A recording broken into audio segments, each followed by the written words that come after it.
customer journey mapping. Okay, I know what you're thinking. It's just another business buzzword, right?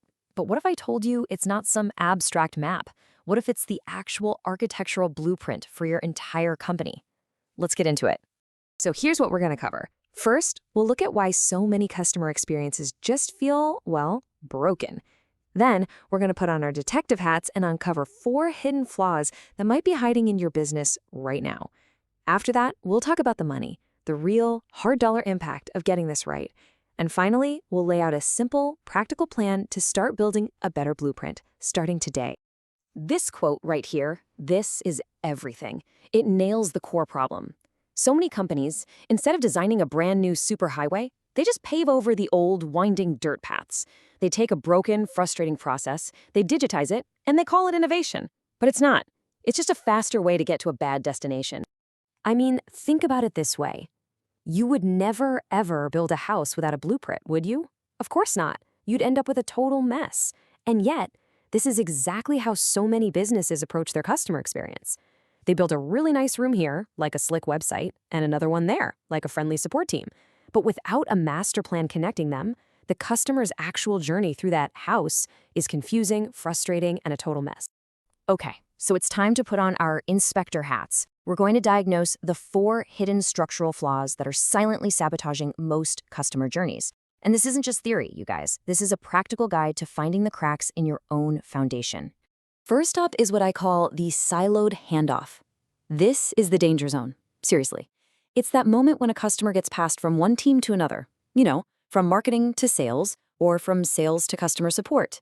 See, in your customer's mind, they're just dealing with one company. So when that handoff gets fumbled, your entire brand looks clumsy and completely disconnected. Look at this real-world example from a company called MediaCorp. Marketing absolutely crushes it. They get an excited new user to sign up for a premium service. Great. But then the handoff to IT is broken, and there's a 4-hour delay to activate the service. So now that excited customer is an angry customer, and they call support, who of course have no idea what's going on. You see? 3 different teams, all doing their jobs, but the gaps between them create one terrible experience. And this isn't just about feelings. The data is crystal clear. Just mapping and fixing these broken handoffs can boost customer retention by 14%. The takeaway is huge. Your biggest opportunities for growth and your biggest revenue leaks are hiding in the white space between your org chart boxes. All right, our second hidden flaw is the painful ending. This is so fascinating. It comes from a psychological principle called the peak end rule. And what it says is that we humans, we don't remember an entire experience from start to finish. We really only remember 2 things: the most intense moment, the peak, and how it ended. That means a clunky, awful final step can completely ruin the memory of an otherwise fantastic journey. So check out UtilitiesNet. They provided amazing, reliable service. That was the peak, right? But the end of the journey every single month was a confusing, jargon-filled bill that customers dreaded getting. So what did they do? They simply redesigned the bill to be clear and easy to understand. They fixed the ending, and customer satisfaction went through the roof without ever changing the core service. And the impact of fixing that ending, it's staggering. By improving that exit experience, we're talking about things like your final invoice, your cancellation process, or even just a simple follow-up email, you can make customers 4 times more likely to come back. That last impression, it really is everything. Flaw number 3 is something I call the omni-channel illusion. So many companies say, oh yeah, we're omni-channel because they have a website and an app and a phone number. But listen, if those channels don't talk to each other, if they don't share information seamlessly, you don't have an omni-channel experience. You have multi-channel misery. You can see the difference right here. On the left, you've got these walled-off channels. They force the customer to start over from scratch every single time they switch. But on the right, that's true omnichannel. The customer's context, who they are, what they were just doing on the app, it travels with them. The most important part, they never, ever have to repeat themselves. And if you're not convinced, look at the numbers. They do not lie. Companies with a weak, disconnected channel strategy, they only hang on to about 1/3 of their customers. But companies that have a truly integrated, strong omni-channel experience, they keep almost 90%. This is not a feature anymore. It's a requirement for survival. And that brings us to our final and maybe the most overlooked flaw of all, the broken backstage. The logic here is so simple, but so many people miss it. You cannot possibly create a smooth, elegant experience for your customers on the front stage if everything is a chaotic, broken mess for your employees on the backstage. Just picture this scenario at an insurance company. A customer calls in for a simple address change. Should be easy, right? But for the employee, it means logging into and juggling 4 different ancient computer systems. A simple task that should take 30 seconds takes 8 painful minutes. The customer's annoyed, the employee is stressed, and the whole company is inefficient. Just remember this: friction backstage always bleeds out to the front stage. Always. So the takeaway here is absolutely critical. Investing in better tools and better processes for your employees is a direct investment in your customer experience. And the data proves it. Companies with highly engaged employees see double the customer loyalty. The equation is simple. Happy, empowered employees create happy, loyal customers.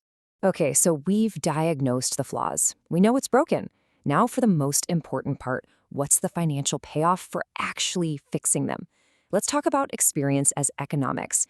This is where we stop talking about feelings and start talking about hard dollar returns.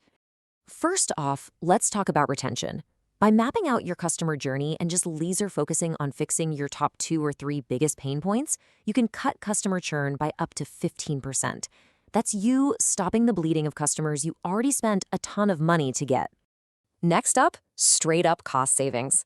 Every single time a confused customer has to call your support team because something on your website was unclear, it costs you real money. By designing smarter, more intuitive self-service journeys, you can eliminate those calls and save a very tangible $8 to $12 for every single interaction.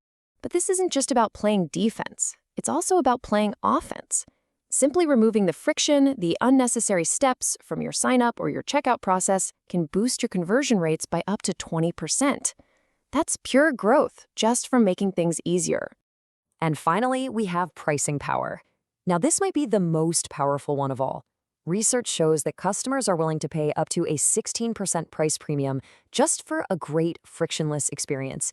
A superior experience isn't just a nice little bonus, it's a valuable feature that people will actually pay more for.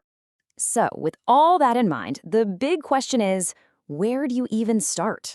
And that brings us to the idea of the living blueprint. You know, the biggest mistake companies make is they treat a journey map as a one-time project. They print it out, it looks beautiful, they hang it on a wall, and then they forget about it. For this to work, it has to be a living, breathing document that guides your decisions every single day. And the good news, the plan to get started is actually beautifully simple. Don't try to boil the ocean. Step 1, pick one high-impact, notoriously broken customer journey. Step 2, focus all your energy on fixing just that one thing. Step 3, prove the value. Measure the impact with the kind of numbers we just talked about. And finally, step 4, use that success story to get the buy-in you need to go tackle the next journey. That's how you build momentum. So, we'll leave you with this one question. Your customers are on a journey with your brand. That's a fact. It's happening right now, whether you like it or not. The only choice you have is whether that journey happens by accident or by design. So who in your organization is the architect? Who's drawing the map? Thanks for tuning in.